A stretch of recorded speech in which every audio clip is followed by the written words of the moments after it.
آیا شما را ای امت اسلام خبر دهم به یک عملی که وقتی که شما این عمل را انجام می دهید شما بالای دشمنهای خود ظفر می یابید و دشمنهای شما در برابر این عمل شما مغلوب می گردند.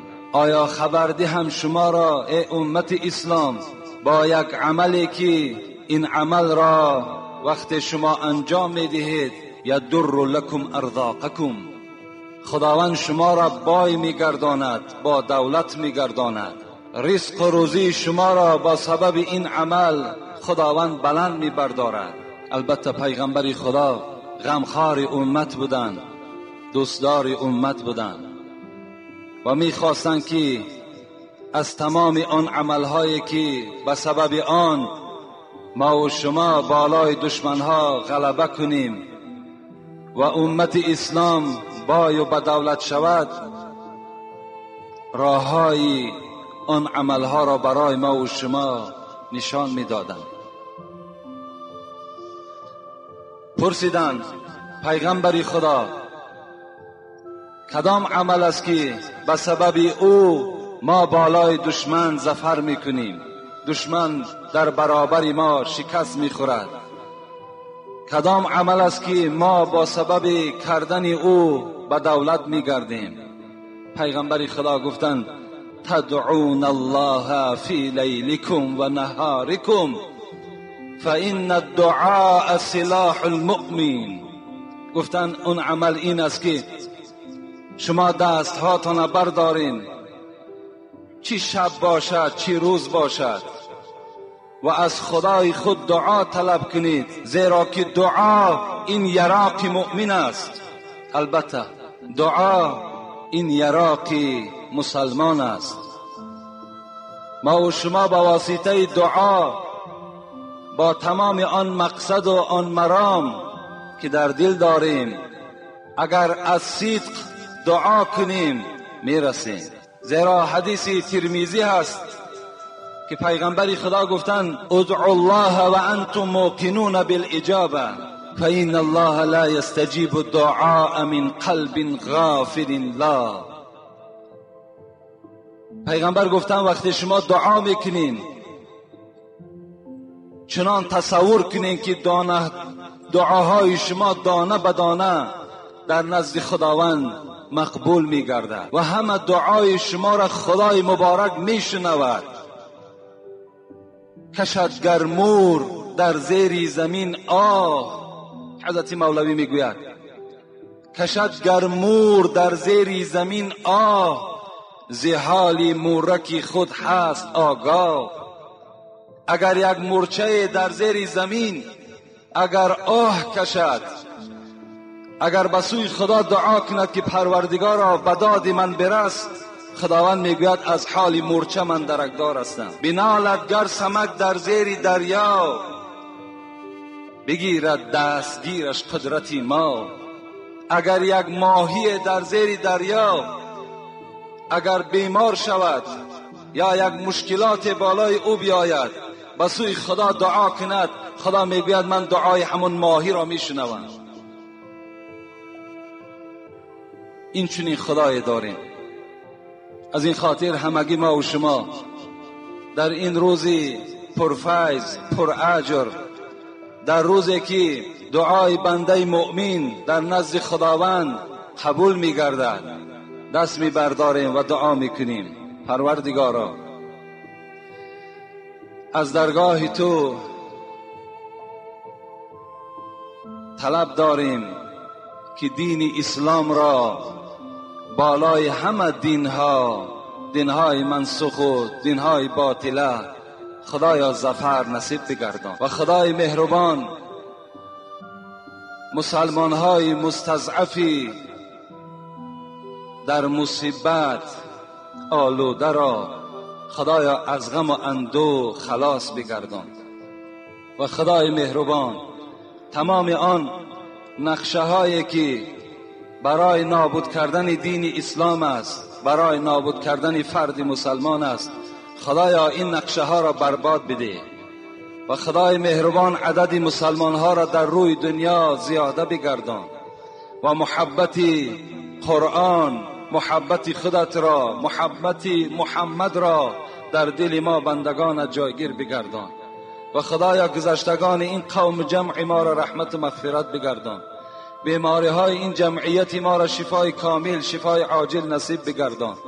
مسافرهایی که از این جمعیت ما هستند، از این تاجیکستان ما هستند، خدایا با مرادهای حاصل شده بر خاندان پس بگردان و این رهبریتی که بالای سر ما رهبری دارند، چه از رئیس جمهور چه از رئیس شهرمان، خدایا توفیقشان رفیق بگردان و هر یک آرزوهای نیک برای آبادانی تاجیکستان داشته باشند، خدایا عملیش بگردان و ایشان را خدا عمر دراز و تن صحت و خاطر جمع نصیب بگردان. ربنا فاغفر لنا ذنوبنا و کفر عنا سیئاتنا توفنا مع الابرار برحمتك یا ارحم الراحمین. جمعه پیشین ما و شما صحبتی داشتیم در باب حقوقهای زنها بالای شوهرها، چه حقوقها داشتند.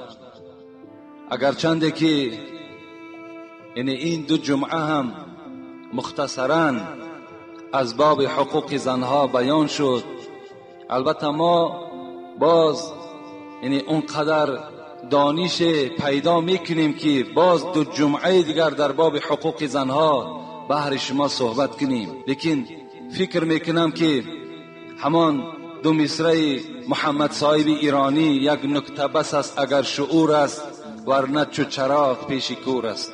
برای آدم دانشمند، برای آدم با عقل و با تمیز و با فراست یک نکته بس است، یک اشاره بس است. حالا که ما 2 ساعت در باب حقوق زنها با شما صحبت ها داشتیم، خوش به حال همون مردهایی که سخن پیغمبرشون اجرا میکنن، سخن خداوند اجرا میکنن، خوش به حالشون. و فراموش نکنیم بزرگی زنها باز در اون است که اولین نفری که در دین اسلام داخل شده است این زن است، حضرت خدیجه است. اولین نفر مسلمان در اسلام این مرد نیست بلکه زن است، حضرت خدیجه زوجه پیغمبر خدا. و فراموش نکنین که اولین زنی که در اسلام، اولین نفری که در اسلام شهید شده است اینم زن است، مادری عماره بود، زن حضرت یاسر بود، حضرت سمیه نام داشت که از دست ابو جهل کشته شد. اولین شهید راه اسلام اینم زن بود. و دیگر بزرگیش همین است که این توده مردمی که همه شما نشستین، همه شما از مادر به دنیا آمدین. مادرها بودن که ما و شما به دنیا آمدیم، اونها سبب شدند. از این خاطر کسانی که مادر دارند، کسانی که صاحب زن هستند، صاحب اپه و خواهر هستند، از روی این گفته های پیغمبر و خداوند باید که به احترام زنها برسند، زنها را احترام کنند، زنها را نوازش کنند، زنها را دوستداری کنند. زیرا نه آنقدر حیات داره ما و شما که یک قسمت ای را به جنگ جنجال سپری کنیم، هیچ ارزش ندارد. امروز باشد سوال هایی که چگونه قید کردیم خیلی زیاد منتظر جواب هستند که یک قسمت او را الحال من حاضر کردم. میخواهم که با یک جواب های مختصراً و شما جواب بگردانم و خیلی با دقت باشین. السلام علیکم و رحمت الله. داملای شیرین سخن. خدا علمتان زیاد کند. از کتاب صحیح البخاری از شما خواهش میکنم که در باب 60 پیشاب کردن پیغمبرمان از حدیث 224 225 226 که عثمان ابن شیبه از جریر، از منصور، از ابو وائل، از حذیفه گفت یاد دارم که من و پیغمبر صلی الله علیه و سلم همراه می رفتیم و او در مزبله گفته یک جایی که همین خاکروباها را می پرتایند، جای همین غژدی ها و قوم پس دیوار رفته راست ایستاده پیشاب کرد.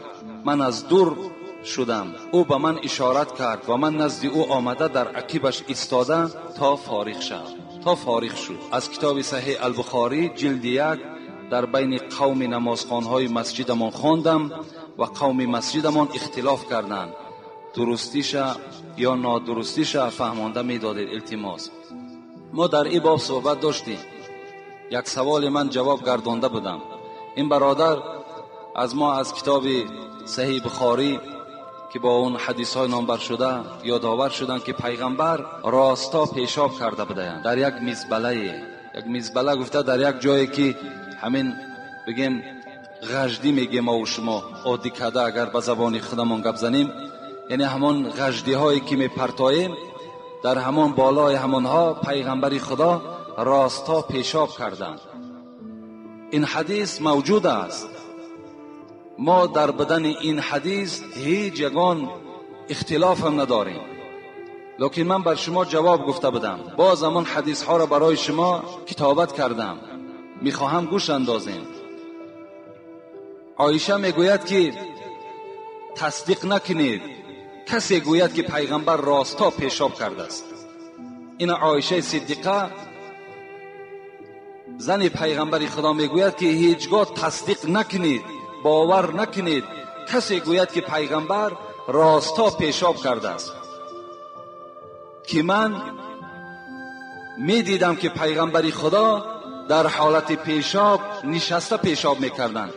این همین حدیث غیر حضرت ابو داود 5 صحاح 6 روایت میکنند که این حدیث عایشه است که عایشه گفتند که پیغمبر خدا هرگاه پیشاب میکردن نشسته پیشاب میکرد. خب دوم از سنن ابن ماجه کسی اگر از صحاح 6 اگر درکدار باشند، ابن ماجه هم یکی از صحاح 6 است. این حضرت میگوید که از ابن عمر از بچه حضرت عمر روایت میکنند که عبدالله بچه عمر بودند. میگوید که پدرم گفت که رآنی رسول الله و انا ابول قائما. حضرت عمر گفته بود است که من یک بار راستا پیشاب میکردم، به ناگاه پیغمبر خدا مرا دید که من راستا پیشاب میکنم. فقال یا عمر لا تبل قائما، ای عمر دیگر هیچگاه راستا پیشاب نکن، هرگاه پیشاب میکنی نشسته پیشاب کن. فما بلت قائما بعدو، حضرت عمر گفت تا وقتی از دنیا گذشتنم من هیچگاه دیگر راستا پیشاب نمی کردم، زیرا امر پیغمبر بود لا تبل یا عمر قائما، هیچگاه راستا پیشاب نکن. این امر حضرت عمر است، امر حضرت پیغمبر خدا با عمر بود. خب ابن مسعود میگوید، حدیث ابن مسعود است، من الجفا ان تبول و انت قائم. پیغمبر گفته بود است که از جفا هست کسی که راستا پیشاب میکنه. این حدیث ابن مسعود است. اگر مسئله های فقهی اگر برای شما مثال بیارم، من یک کتاب دارم به نام فقه الاسلام و ادلته که از 12 جلد عبارت است و 4 مذهب همش بیان میکنه. این حضرت میگوید که یعنی مکروه است راستا پیشاب کردن مگر اگر ضرورت باشد. اگر ضرورت باشد یعنی شما قوت نشسته پیشاب کردن نداشته باشین، این حالت ده یعنی با عذری که تو معذور هستی، این حالت ده ممکن است که تو نشسته پیشاب کنی. و الا آدابشم مذهبیشم بهترشم همین است که شما نشسته پیشاب کنید، بهترین صورتش همین است.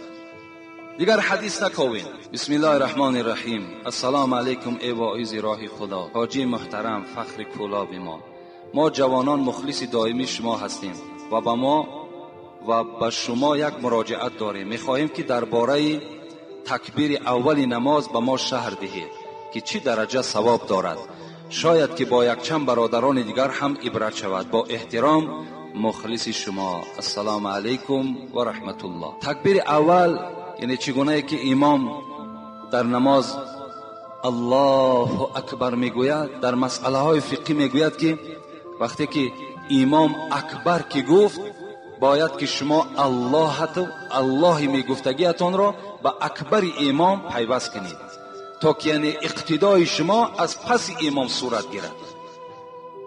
این صورت مسئلهش. و پیغمبر گفتن تکبیرة الاولی خیر من الدنیا و ما فیها.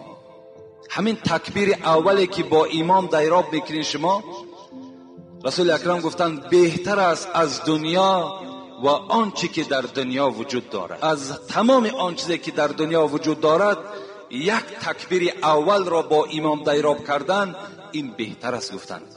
یعنی خوش به حال همون برادرانی که اینجا مقصد از نماز با جماعت است که وقتی می آید در جماعت اشتراک میکند یک طرف ثواب، باز وقتی که تکبیر اول را دیراب میکند باز یک ثواب دیگر، ثوابی که دیگر اجرش ثوابش حساب ندارد.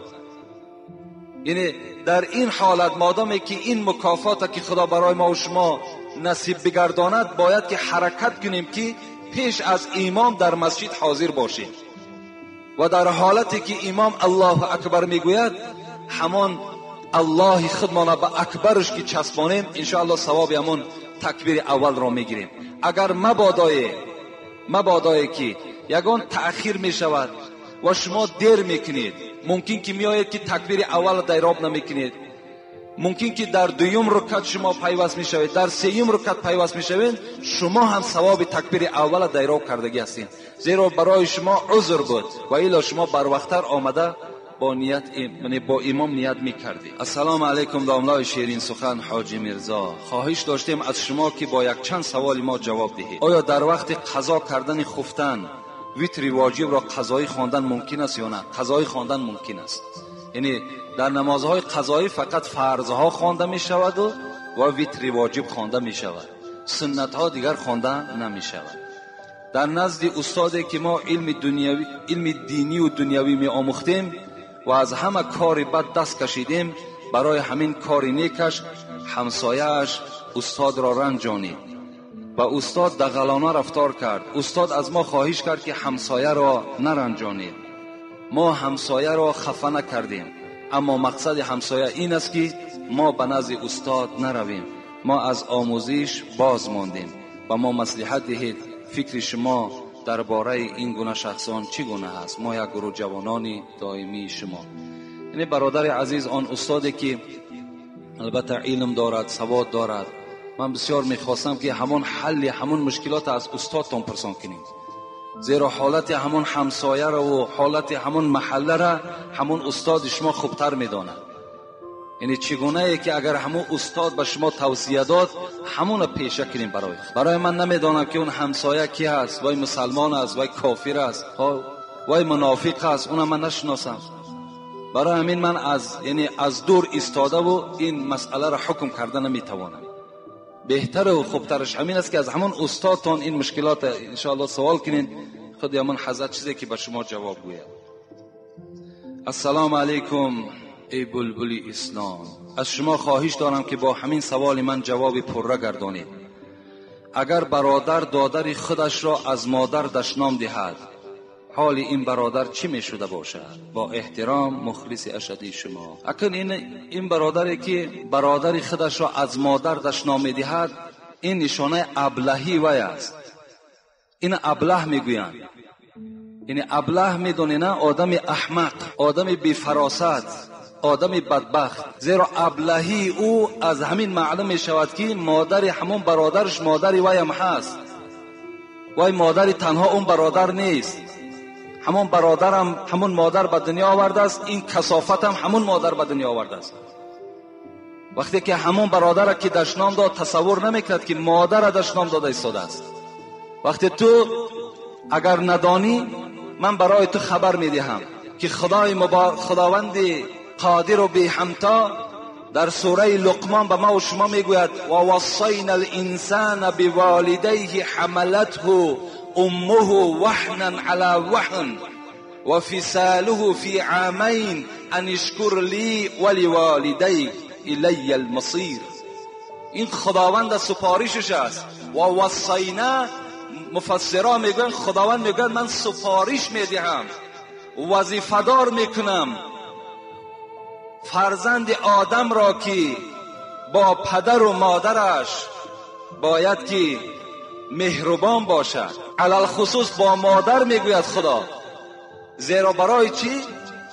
زیرا که خدا گفته ایستاده است و وصینا الانسان بوالدیه حملته امه وهنا علی وهن، زیرا که مشقه علی المشقه، زیرا که وی یک گوشپاره در شکم مادر بود، روز به روز وی به کیلو به چند کیلو تبدیل می‌یافت. این مادر وی در شکم می‌برداشت. وقتی زاییدن، وقتی تولد که نزدیک میشد، همین مادر دعا میکرد که پروردگارا همین فرزند من سالم براید، من راضی اگرچه من از دنیا هم که گذرم، خدای همین فرزند مرا سالم به دنیا برار. انا همین مادری که مشقت به مشقت این کثافت در شکم خود برداشته است، امروز وی دشنام کننده این مادر است. و فی سالوه فی عامین، خداوند بین دوام میدهد آیت، این مادر برای شما 2 سال دیگر باز شیر داد، 2 سال دیگر شیر داد. یک شب همه شما قریب زندار هستین، یک شب همون احوالی عائلت نظر کن. اگر کودک معده داشته باشد چقدر زحمت میکشد، باری هم اوف نمیگد. باور کن 10 بار از همون گهواره بیرون میکند، بدن هم را تماشا میکند، روغن میکند، میگذارد، شیر میدهد برای همین روز که باید دشنام دهی. ای خدا زنت را. مرد پیش پیغمبر آمد، من احق الناس بحسن صحابتی، ای پیغمبری خدا از همه ده حق بلند کی دارد که من او را اطاعت کنم؟ پیغمبر چی گفتن؟ امک. ثم من یا رسول الله؟ فهمیدم پیغمبر گفتن مادرت. گفتم فهمیدم پیغمبری خدا مادر با قدر هست. ثم من، بعد از آن کی هست؟ پیغمبر امک، باز مادرت. پیغمبری خدا فهمیدم، باز ثم امک، باز پیغمبر باز مادرت گفتن. ثم من یا رسول الله؟ ثم اباک، بعد از آن پدرت. 3 بار مادرت مادرت مادرت بعد پدرت. ان رجلا قال یا رسول الله ما حق الوالدین علی ولدهما؟ پیغمبری خدا من سوالی دارم. یک جوان سوال دادن، حق پدر و مادر بالای فرزند چی است؟ چقدر حق دارن؟ پیغمبر چی گفتن؟ قال هما جنتک و نارک. گفتن جوابی مکمل میفاره، جوابی مکمل همین است که همین پدر و مادر تو دوزخ جنتی تو هستند. اگر دوزخی میخوای به حرمتیشان کن، دشنامشان بده. اگر جنت میخوای سرت خم کن، اونها را احترام کن، انشاءالله جنت برای تو نصیب میگردد. این از حق پدر و مادر. من الکبائر شتم الرجل والدیه. پیغمبر گفتن همون بدبخت گفتن خبر بده که از جمله گناه کبیره است کسی که مادرش دشنام میدهد. این گناه کبیره کرده است. انسان به سبب گناه کبیره در آتش دوزخ عذاب داده می شود. وای به حالت. تو نماز بخوانی، تو عبادت خدا را کنی، باز مادر دشنام بدی، پدر دشنام بدی، این چی معنا دارد؟ این چی عبادت است؟ السلام علیکم داملای محترم، درود و رحمت خدا بر شما و اولاد شما باد. من استقامت کننده محله 82 شهر دوشنبه هستم. نامم فروخ است. در بازار کار میکنم، فروشنده. تا حال شما را ندیدم، لکن انشاءالله زیارت میآیم نزد شما. از کاسته هایتان به اهل عائله مان استفاده میکنیم. خواهش من این است که درباره فضیلت نماز و بد بودن بی نماز و درباره عرق و عاقبت آن صحبت کنید. این مکتوب را به دست یک برادر کلابی به شما میفرستم، در پناه خدا باشید انشاءالله. یعنی این برادر برای ما تکلیف کردن که در باب نماز و آدم بی نماز و در باب نوشیدن عرق و تشکیل کردن عرق، یعنی با ما صحبت کنید انشاءالله. خدا خواسته باشد جمعه های بعد حق شوهر، اولین جمعه که شروع می شود این از نماز است و از فضیلت نماز است و از کسانی که نماز نمی خوانند. در این باب ها البته صحبت می کنیم. السلام علیکم اکای حاجی مرزا. اولا می خواهم خداوند بر عمر جان شما برکت عطا کند و بعد از آن می خواهم بر این سوال خود از زبان مبارک شیرین شما پاسخ گیرم. هنگام در نماز بودن به صف پیش یا بر قدم زدن جایز است یا نه؟ جایز است. اگر شما میبینین که صف پیش یعنی جای دارد، شما نیت کردین و پیش کشاده شد، در حال یک قدم زنین، جایز است. وقتی یک قدم زدین نگاه کردین که باز صف پیش باز کشاده است، باز یک قدم دیگر زنید. باز نگاه کردی که پیشتر باز کشاد، باز یک قدم دیگر زن.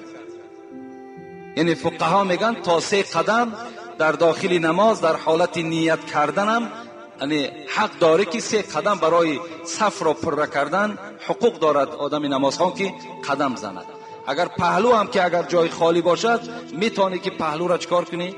یعنی پر کنی، جایز است. بعد از گذشتن 1 یا 2 رکعت نماز مولا امام وفات کند، در این حالت نماز را کی میگذراند؟ اگر مولا امام وفات کند نماز همه فاسد می شود. یعنی وقتی مولا امام در نماز بود، 1 رکعت یا 2 رکعت خواند که خداوند امانت گرفت، اینجا نماز همه قوم فاسد می شود.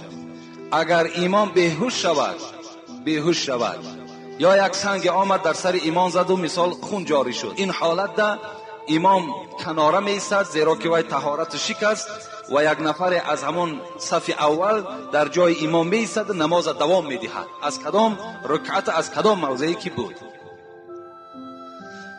درباره بندگانی که نماز ندارند ولی فعل رفتار خوب دارند، قرآن چی میگوید؟ همین آدمی که نماز نداشته باشد لیکن فعل کردار خوب دارد، در اصل وجود دارد. هست آدم هایی که خوبند، رفتار خوب دارند، گفتار خوب دارند، لیکن نماز ندارند. این معنای را دارد که هر یک عمل نیکی اونها را همین بی نمازیش همش نابود میکند. اگر همین روز تا بیگاه صدها مسلمان دست شگیرد، چی به یاردمی مثال جانی باشد چی مالی باشد، لیکن مادام نماز نمیخواند وی در لعنت خدا گرفتار است. پیغمبر خدا میگوید العهد الذی بیننا و بینکم الصلاة. ای امت اسلام، من با شما در عهد بستگی